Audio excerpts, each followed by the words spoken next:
নরম কাঁকড়া চাষে ভাগ্য ফিরেছে সাতক্ষীরার উপকূলের মানুষের।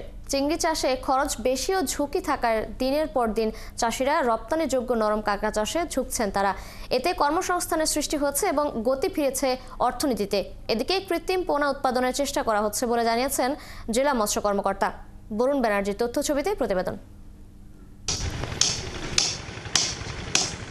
সাতক্ষীরা শ্যামনগরের উপকূলীয় অঞ্চল বুড়িগোয়ালিনী, মুন্সিগঞ্জ, গাবুরা, পদ্মপুকুর ও আটুলিয়া ইউনিয়নে ছোট বড় মিলিয়ে ৫৫টি কাঁকড়া খামার গড়ে উঠেছে।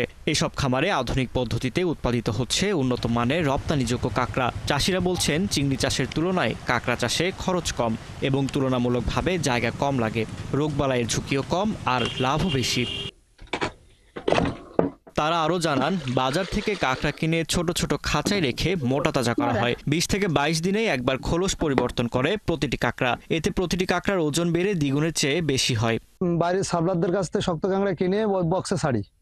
বক্সে ছাড়ার পরে ওই কাঁকড়াটা আমরা প্রতি ৪ ঘন্টা অন্তর অন্তর চেক করি, যাতে ওই কাঁকড়াটা কখন খোলস দিচ্ছে। হার্ড সেলটা চেঞ্জ করে সফট সেল হয়।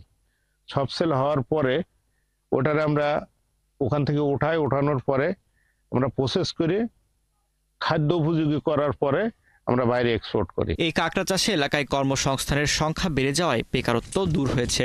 এই কাঁকড়া ৬০০ টাকা থেকে ১,০০০ টাকা কেজি পর্যন্ত বিক্রি হচ্ছে। যে বেতন পাই তাতে করে সংসার চলে, আর তার পাশাপাশি দিকে আছে স্বামীরা টুকটাক কাজ করে, এতে করে ভালোভাবে চলে।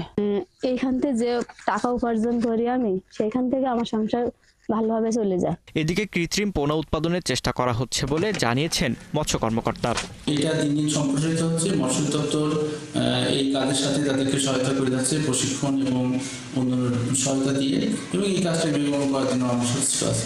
২০২৩-২৪ অর্থ বছরে ৬৪৪,০০০ মেট্রিক টন নরম কাঁকড়া রপ্তানি করা হয়েছে। ফারদিন নীরব, ৭১।